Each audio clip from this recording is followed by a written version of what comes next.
G's, yeah. 4 G's, 4 G's, 4 G's, let's go. 4 G's, 4 G's, 4 G's, look. Full syndication, full elevation, all generations, we already made it. 4 G's, 4 G's, 4 G's, yeah. 4 G's, 4 G's, 4 G's, let's go. 4 G's, 4 G's, 4 G's, look. Full syndication, full elevation, all generations, we already made it. Yeah, we already made it. Yeah, we already made it. Full syndication, full elevation, all generations, we already made it. We got Shot, Dot, Malcolm, Chris the King, plus the Doc.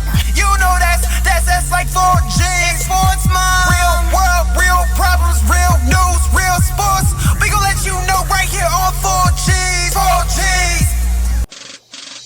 Hello and welcome to another episode of the 4G Sports Podcast. I am the Don. I'm joined with my fellow co-host, the OG, the King, yes, sir, the Doc, and we have a special guest with us here today, Coach Banfield from Ironwood High School, track and field coach. How you doing today, sir? I'm excellent. How are you? Excellent. Everything's great. Everything's great. We want to get into a few questions with you and discuss a few topics with you. Okay. All right. The first question is, why don't more skill position players in football want to run track or like to run track? It's a loaded question. Okay. So first of all, I'm going to say this. I'm not against this at all. I'm not against it, but 7-on-7 football makes it tough for us as track coaches. There's a big facade that 7-on-7 football is going to get you recruited and all that stuff. But I've spoken to many college coaches, and a lot of them, you can get looks and stuff, but go run track, go do another sport, because you might look good without the pads on, but what do you look like with the pads on? So they really pay attention to what goes on in high school. Over the summer, you have 7-on-7. That's great, but contribute to your program at your school, because these coaches want to see a multi-sport athlete. What do you do with in all your different sports? And I think as far as what I've noticed is the fear of coming out and running. You got an athlete that kills it on the field, and they don't realize track speed is different than football speed, And then you have somebody that comes out and they get their butts handed to them on the 100 meter, the 200 or 400, and it deflates their ego. So I try to get the message through to the kids, like, my role as a track coach at Ironwood is to get you to be better at all your other sports. I know your goal is not to go to the Olympics and go to college for track and all that, but if you come over to work with myself or you do another sport, it's only going to make you better. So I think that's the two biggest things that I deal with, and I speak to other coaches as well, and it's tough, and we try not to say anything bad about 7-on-7. I think it is amazing, but I think parents should really understand and respect that us coaches during the season, on all sports, but during the season, we're putting in a lot of time, especially with track. You guys know, sports like track and swimming, those things go all day long. And, so. Okay. That's what I think.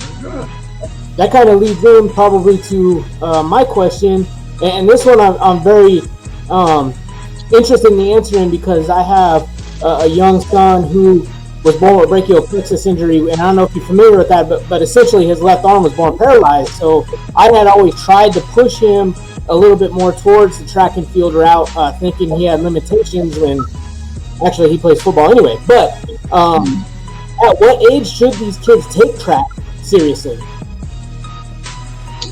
I say summer of your freshman year going into sophomore year. A prime example, I'm going to use it because it's recent. Every couple of years, I'll take like 1 or 2 kids under my wing and really establish them.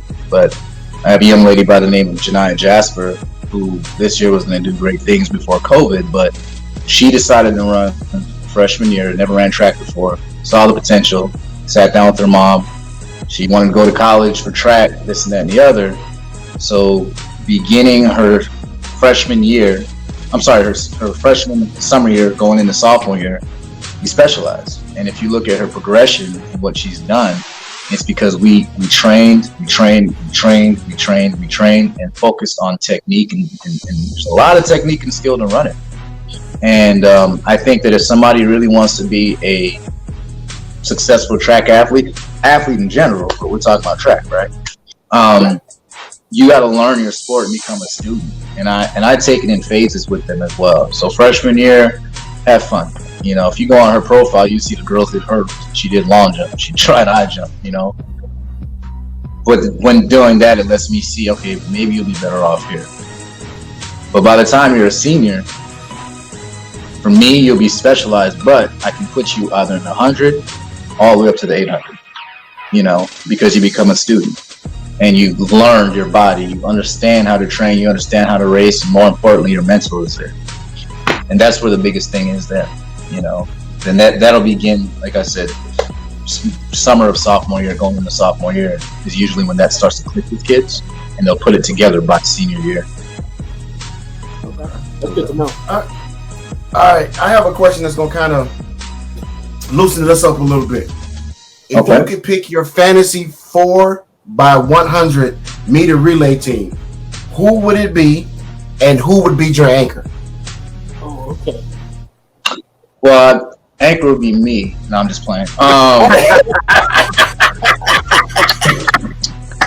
Let me put my foot. You know, these kids gonna see me like, Coach, lace up. I'm gonna have to. My fantasy, Ben Johnson. Okay. Jesse Owens.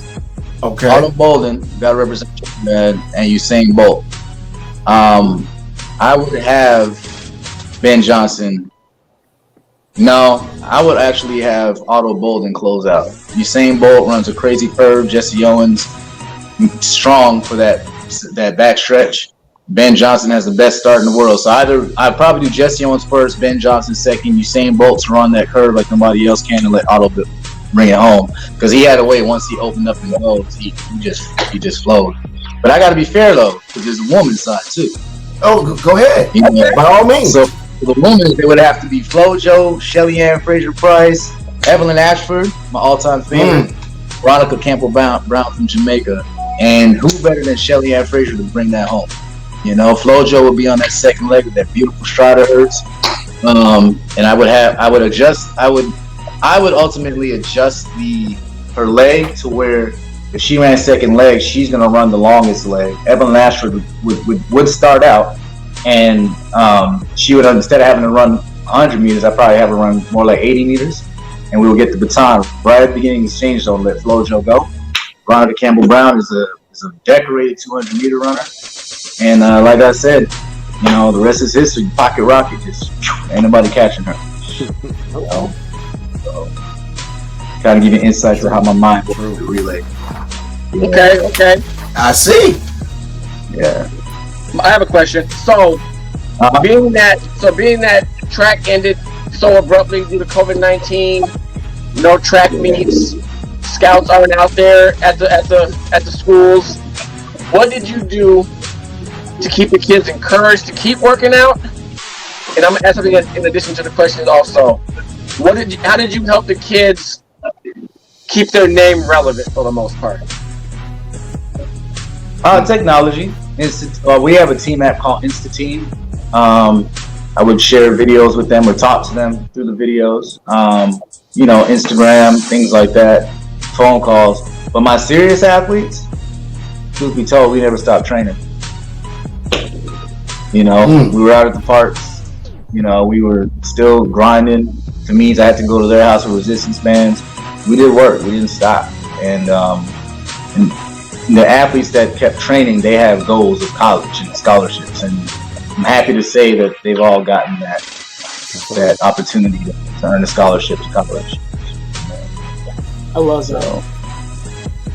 So, kind of as a coach to coach, obviously I've coached on a different level, but how do you handle the parents that are, maybe it seems like they're pushing their kid harder because they're trying to live vicariously through them?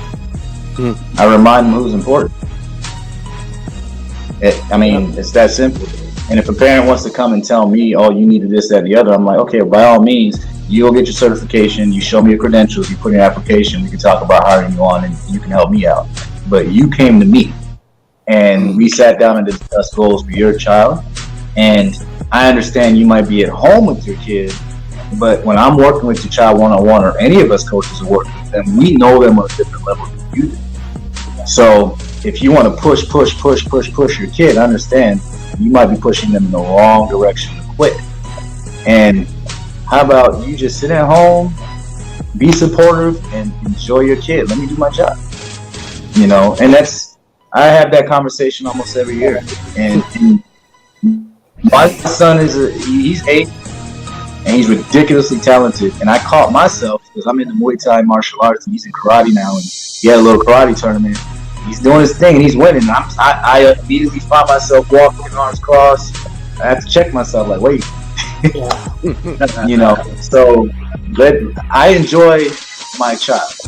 I'm a coach for a living. I want to come home. I'm a trainer too, so when I come home, don't ask me about what to eat. I like Popeye's chicken too. I don't care. Just eat. I don't want to work when I get off work. You know what I mean? Right. I love me Popeye's. Just remember that next time you see me, if you happen to have any.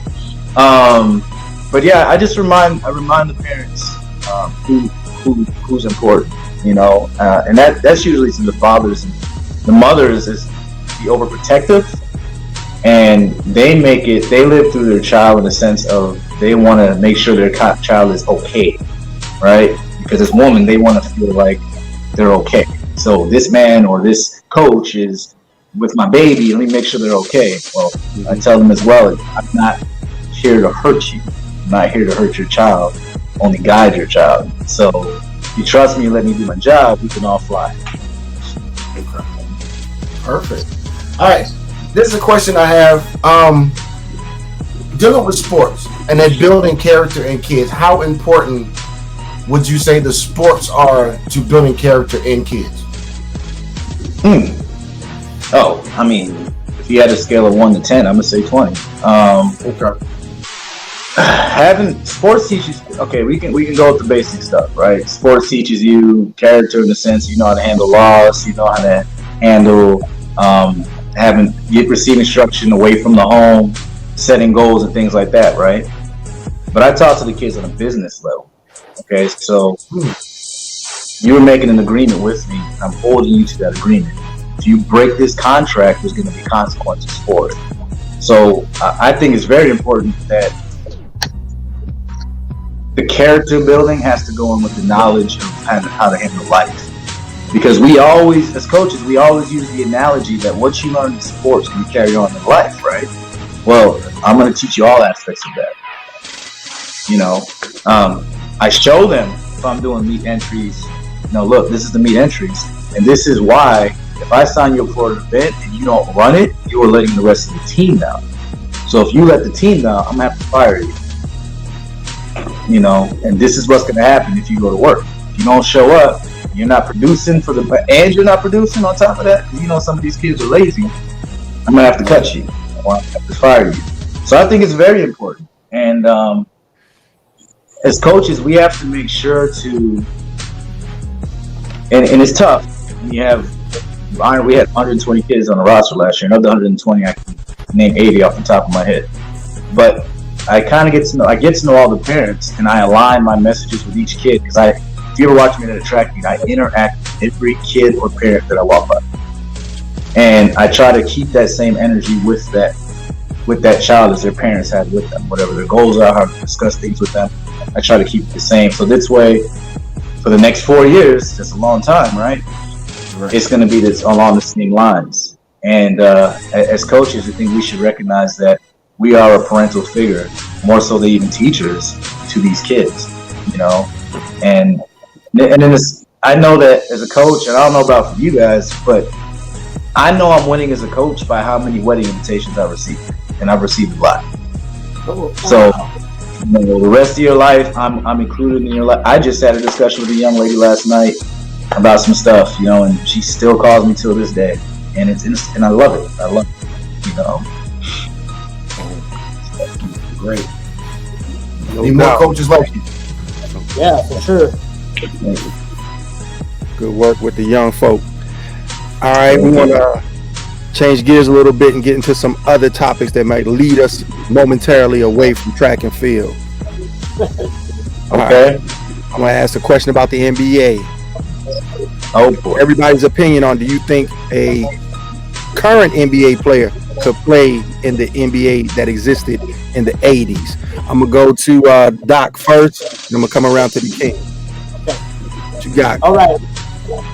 You know what, Don? I'm going to speak right to you today because I know how you feel about today's athletes. Yes. I'm going to say physically, yeah, for sure, they could. These athletes they're another level, they're another animal.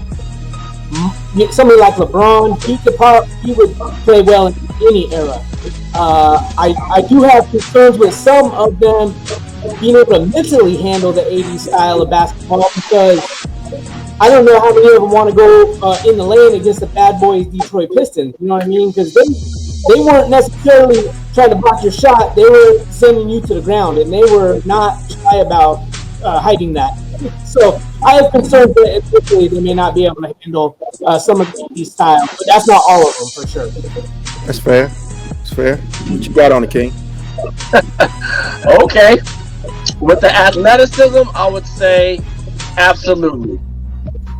The mental impact that the 80s players and how physical that they were, like Doc was saying, when you come to the lane and you got to wear a mouthpiece all the time and get it knocked out, I would say very few, far in between, NBA players now can handle the mental physicality of the 80s type of play.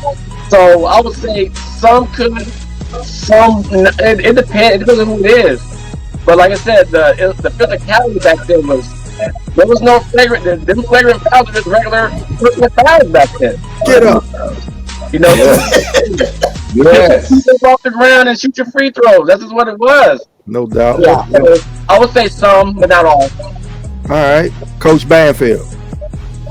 I'm gonna put a different spin on it. I'm gonna say that I don't like the comparison.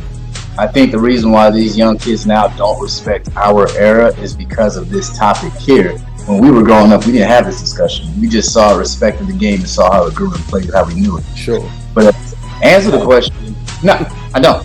Because I look at some of the athletics, if you really look at play-by-play, right, or errors and highlight videos, I mean, we was just as athletic then. That's like saying us as athletes, we weren't athletic during that time, and these kids are more of a beast than me. Me personally, no. You know, I mean, I look at let's go away from Jordan, right? Let's look at Spud Webb. You know, look at Muggsy Bogues. Neek, how you gonna forget Dominique Wilkins? You look at Magic. Magic is the original LeBron to me. That's a more better comparison than him and Jordan, right? Sure. So I think if you take the way these athletes are now, the athleticism will be there. But like you say, can you keep that same athleticism and that keep the same effort the way Jordan did that? Because they're just doing, in my opinion, these kids are doing what Jordan did. When you look at it, it's just imitation, right? So I think that they couldn't handle it. But to be fair, let's let them have their just don't disrespect my era. Self-esteem will say yeah, but in your heart it's nah. Yeah, exactly. I'm just trying to be nice, but you know, my heart's like nah.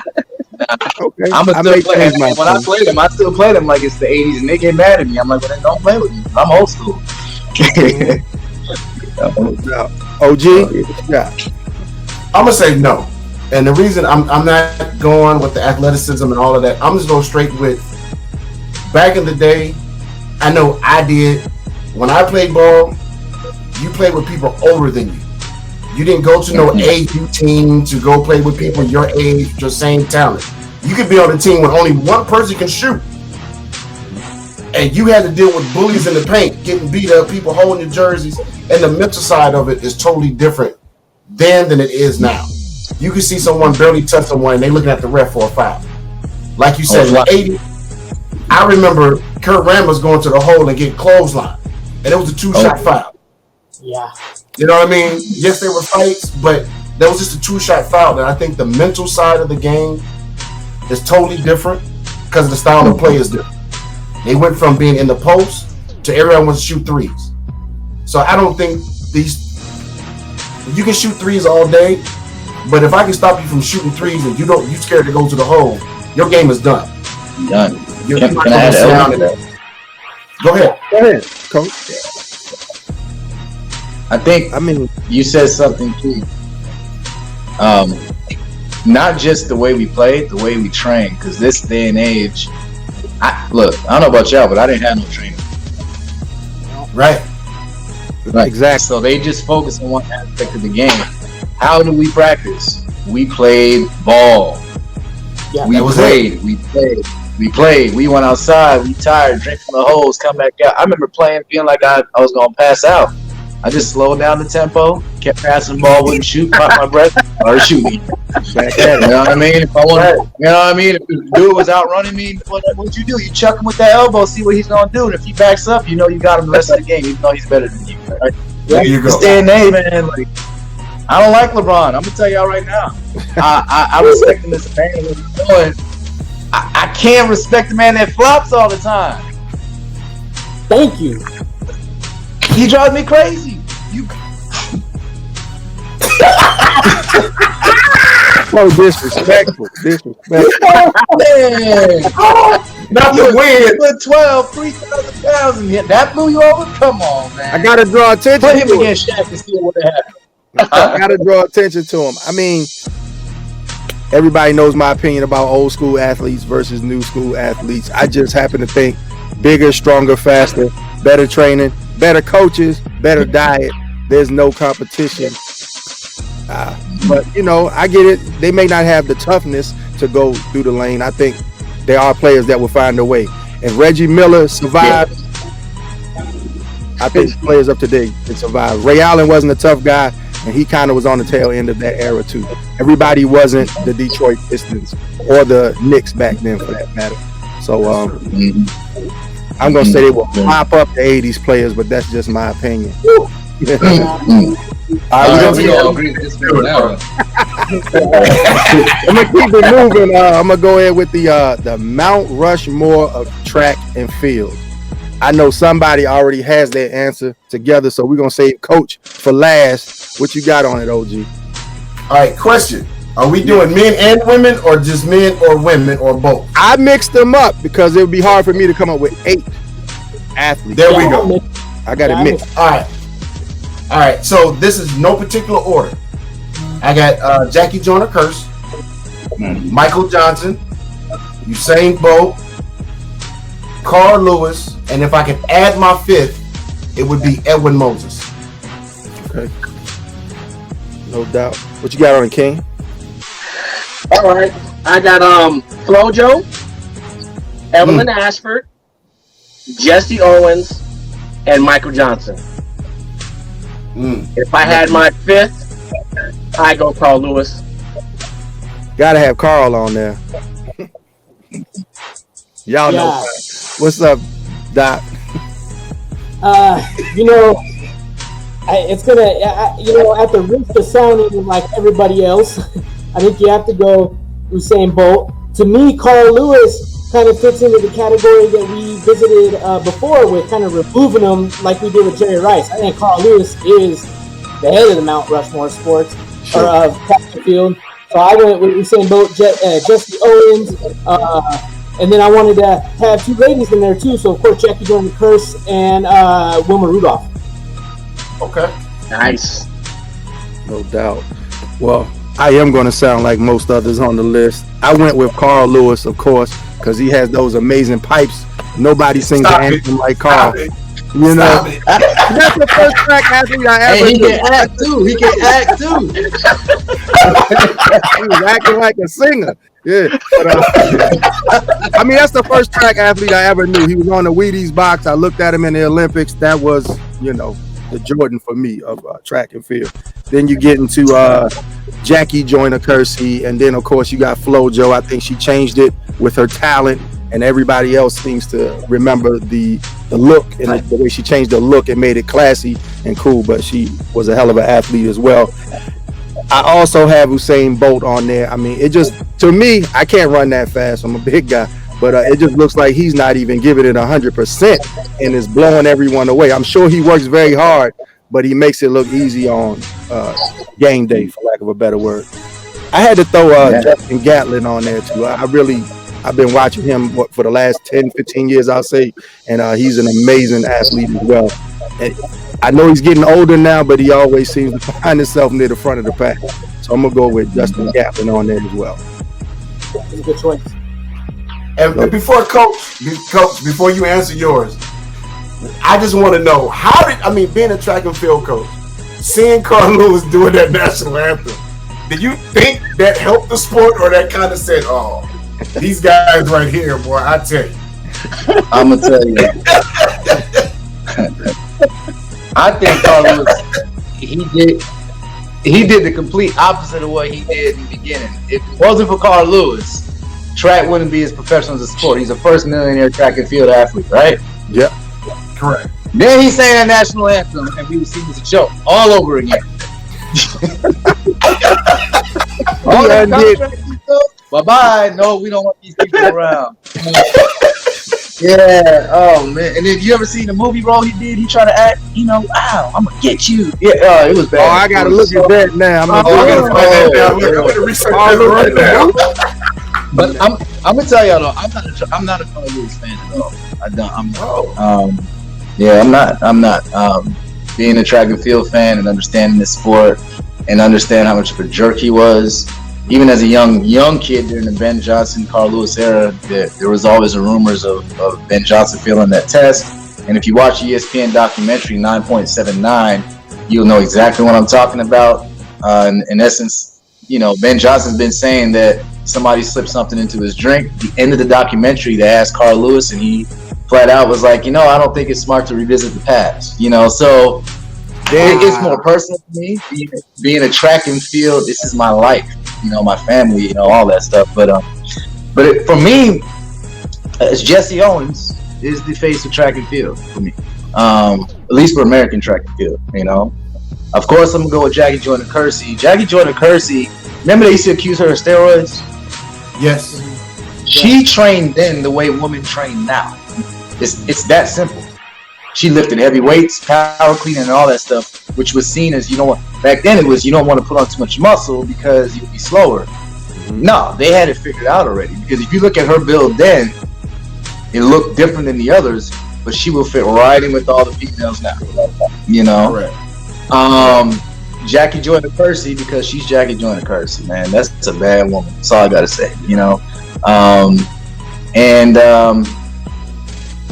Michael Johnson. I got to see Michael Johnson in '96 Olympics. I was a Cracker Jack boy at the '96 Olympics, and I didn't sell one box of Cracker Jacks.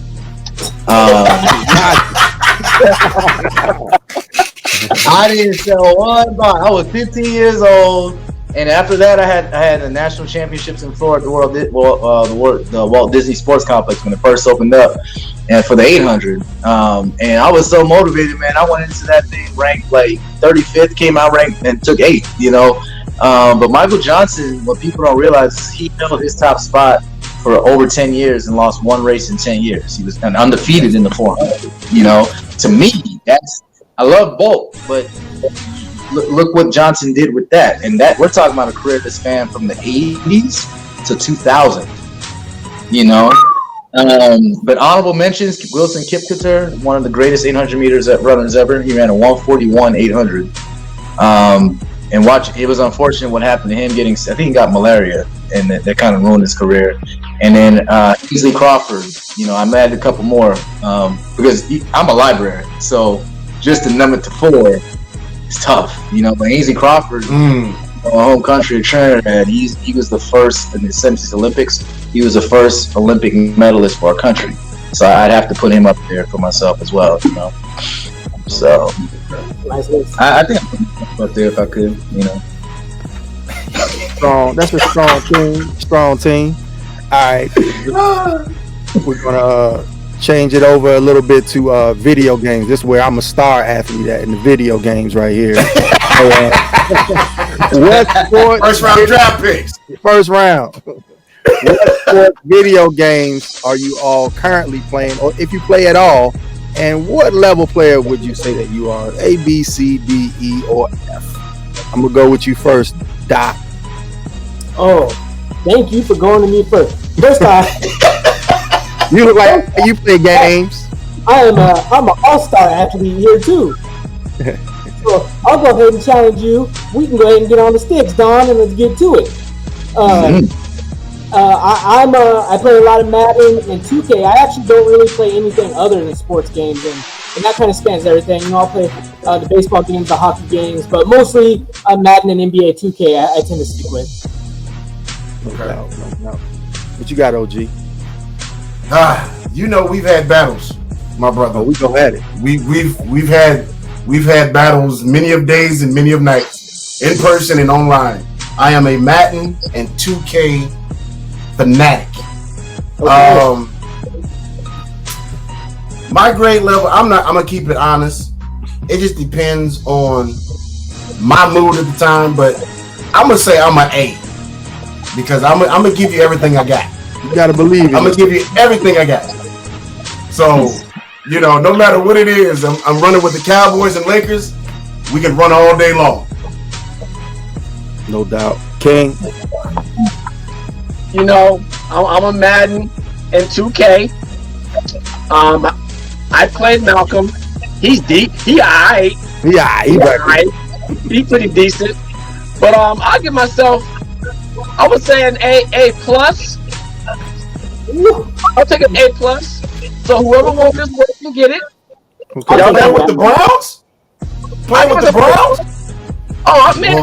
Boy, OG, if you want it, you know where I'm at. trust me. We can get it on. We have to make sure that we put the gamer tags or the screen names in the description for the show. In case anybody want to test it. A plus. Yes. I want to watch that. Yes, we're gonna have to go ahead and do that. Absolutely.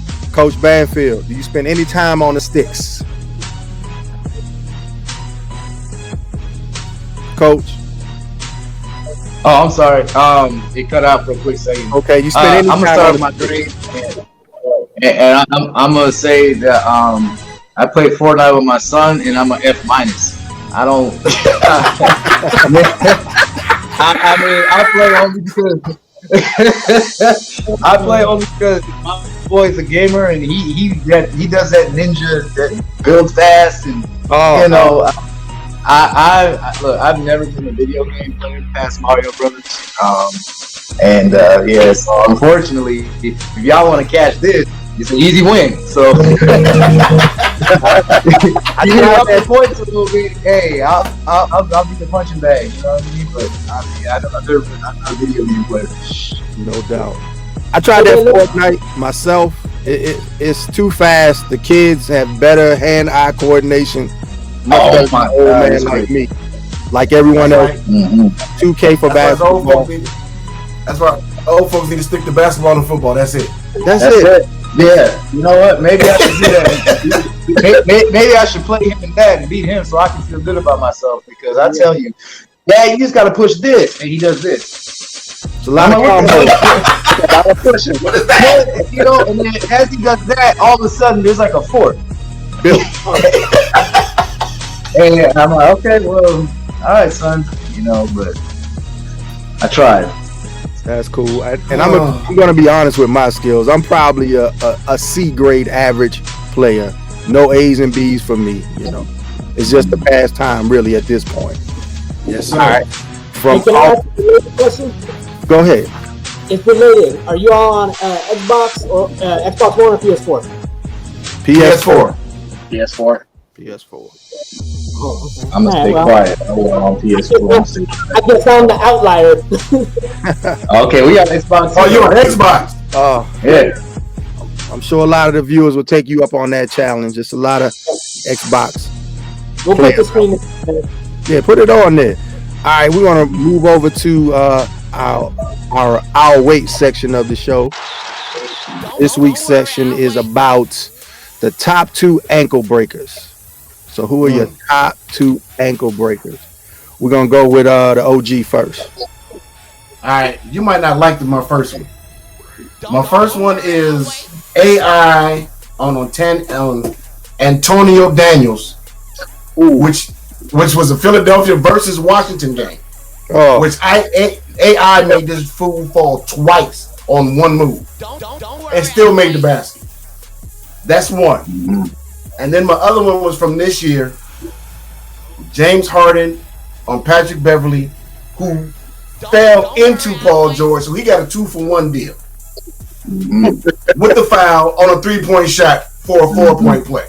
So that's my two. what you got, Doc? So I must have taken that question a little differently. I thought like just all-time ankle breakers, so I just chose a particular player. First was going to be Tim Hardaway, who I felt like really originated that nasty crossover, you know. And then I wanted to switch it up a little bit with kind of in context as breaking ankles, but Pistol Pete was really the first one to start throwing those wild passes and have people all turned around. He's looking one way, passing the other. So I felt like that was kind of an original ankle breaker in a different way. Sure. Oh, very good. No doubt. I see you, King. What you got? I switched up mine a little bit. I did a little bit of research. I went Nick Van Exel when he broke down Sam Cassell and had him in the air like this. Then you got to go with Jay Crossover when he crossed over Ray Allen and had him did the full splits. Yeah. And then popped the 3 in his face. Those are my two this time. You gotta make the shot. You gotta make the shot. That has to be the top of the list. You cannot break somebody's ankle and miss the shot. No. No. You can't do that. No.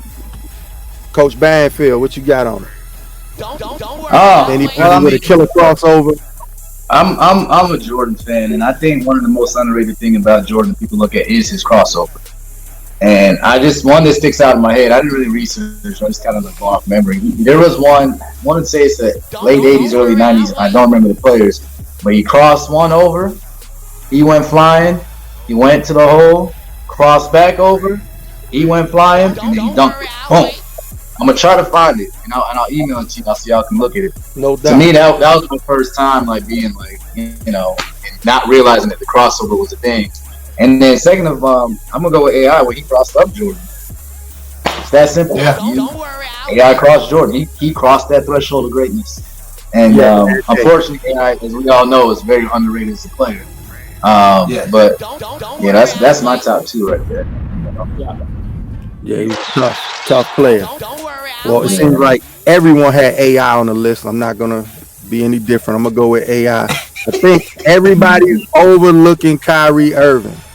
He has to have a yo-yo in his hand. That ball doesn't get far from his hand.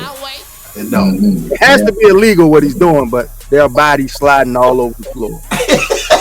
They might be stepping on their feet, but it's still a cross, right? It's still a cross. Yeah. So yeah, you got Kyrie Irving and AI on that one right there. All right. For this part of the show right here, we're going to go into one of our topics called Off Topic. And we recently went off topic for the first time with a serious issue about 2 to 3 weeks ago. Unfortunately, we're going off topic again, and it's kind of in the same lane about unfair treatment in the world, in the U.S. specifically.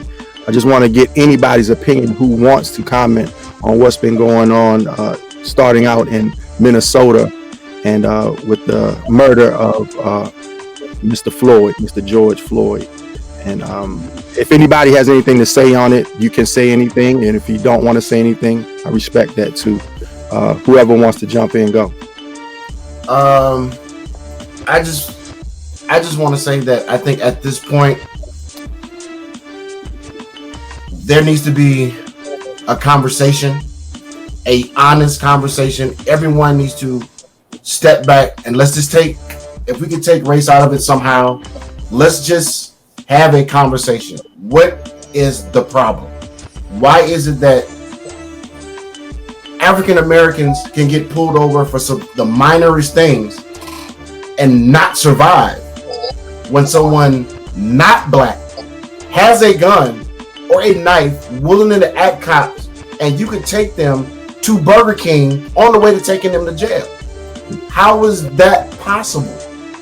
There's no, I'm not saying whatever the crime was, death does not fit that crime, especially if that person did not kill someone.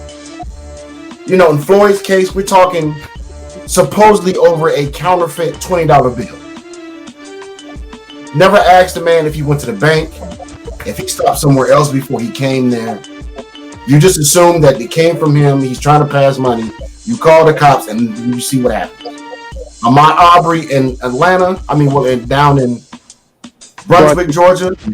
This young man went by a house that's under construction, looked in the house, walked out, and continued his job. Why is it up? Why did three people, I want to say, decided that it was upon them to play cop and end up killing this man for what? There needs to be a conversation, because as a black man, I've lived through it, through the riots and the Rodney King, and this is a different energy. This energy now, this energy is about to get real crazy if no one steps in, because the African American community is sick and tired of being non-irrelevant.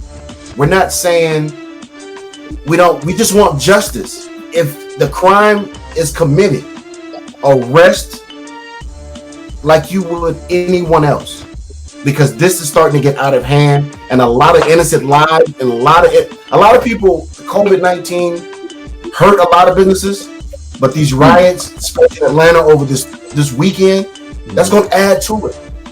So we need to have a great conversation. How that happens and who needs to have it, I don't know. But we need to have a conversation before this gets to the point to where every street in America is run by the National Guard and you're getting killed, shot on sight. And I don't think no one wants that. I hope no one wants that. But we need to have a conversation to get this under control. I think you hit the nail on the head when you said that everyone needs to get together and have a conversation. I kind of mentioned it earlier when you said it's different. The energy is different, and you'll notice that all races are coming together. You know, when you see Amish standing out there protesting, this is Amish people that stick to themselves, right? Right. You see a line of white people standing in front of between cops and black protesters. You know, you see Mexican. There's a picture of a black man holding the Mexican flag, Mexican man holding having a Black Lives Matter shirt on, and a white man standing up with, holding up the fist. That should show you that us as a society, you look at it as a whole. Yes, as a black man, I'm tired of seeing people that look like myself get murdered. I cried with Aubrey because, look, y'all, that genuinely could have been me. That can be any one of our sons just running. Correct. I mean, in my junior year in high school, I went to Centennial, and that neighborhood back there was fairly new. We had a Saturday practice. I went for a run, got there early, just kept running.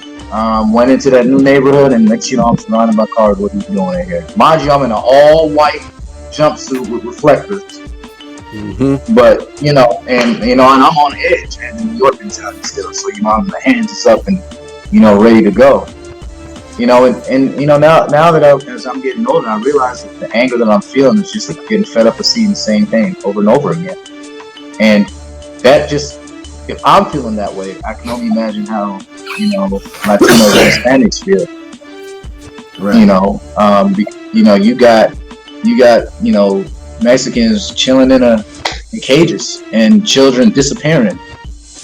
So they're angry too, the system. So when you and lower class white people are treated very badly. So call me a pacifist. I'm very sensitive to my people's needs and my needs as well. But we're not the only ones in this country. We've been held back, yes. But if we can all come together collectively, we can all, the old school rhetoric, can we all just get along, right? Yeah. And so I think that you know what our system needs to realize. Like, if you look at how they police us, you know, we are in a position to where you're trained to hold your weapon on us. We're not trained every day to have a gun on us, but you want me to stay calm. How is that? And if I move, I'm done. Okay, so now they don't have the gun, so now I'm going to pull the taser. But they don't hesitate on using that taser because it doesn't kill you, right? So, you know, I just think all over, like right now, you said it best. I mean, we need a leader, man.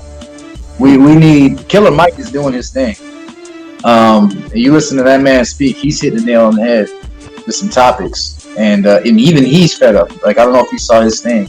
He's even fed up, you know, holding back his. And you know, I respect all officers. I don't walk around. I don't have a hateful bone in my body, but I am not gonna hold my tongue on speaking my truth and what's right and what's wrong.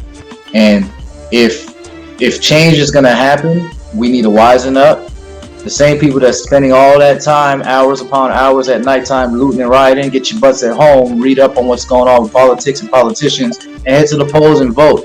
Become a part of the solution. Get a job in government if that's the case. Because what I'm also seeing is a lot of people that they were posting on COVID like crazy. Now they're quiet about this situation, and that's the problem.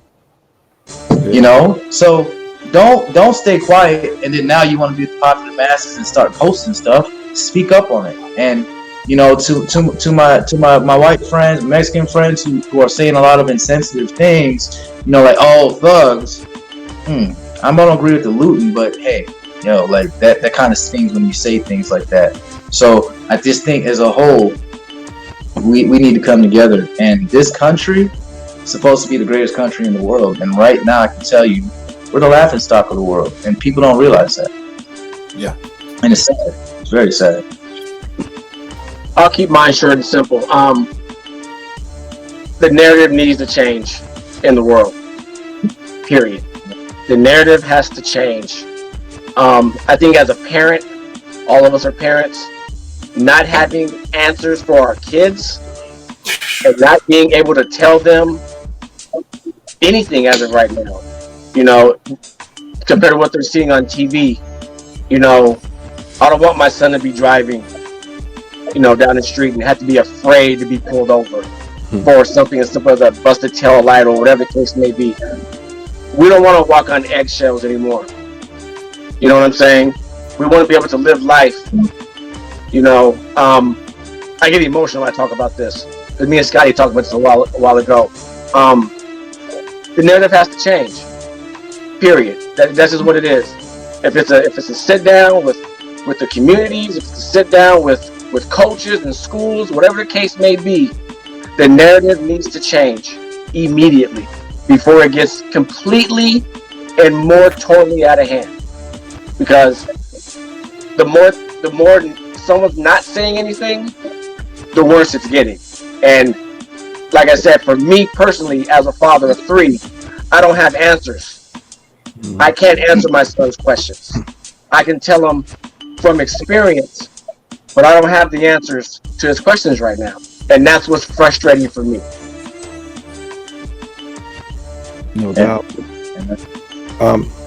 For me, I just, you know, I'm gonna keep it short too. It's a very bad situation. It's nothing new. I'm sure all of us have had instances where we were reminded of who we are and where we are. I lived in Georgia for a number of years, almost 20 to be exact. And it's not just in the South, as we can see, it's all across the country. And I think it's just seeing people who are just fed up and tired. I hear stories about tearing up your neighborhood and things like that. I really don't buy into those stories because I don't think those people own anything in that neighborhood. It may have messed up some of the goods and services that they have in that neighborhood, but it was one of the stores in that neighborhood who actually called the authorities over to the neighborhood. So something really has to change as far as the way that the police deal with everyone. Maybe it is better training, but until someone feels your pain, it's going to be easy to say nothing or stay in the corner. And I just think saying nothing and staying in the corner You're just basically waiting for it to come to your front door, because it will come to your front door eventually. And that's all I have to say on it. So, I'm gonna try not to get emotional either. It's gonna take people to look like me, and I feel like I have to say some of this stuff as the only white panelist on our show. It's gonna take people to look like me that are hurt too. It's not enough anymore to say that I've witnessed him,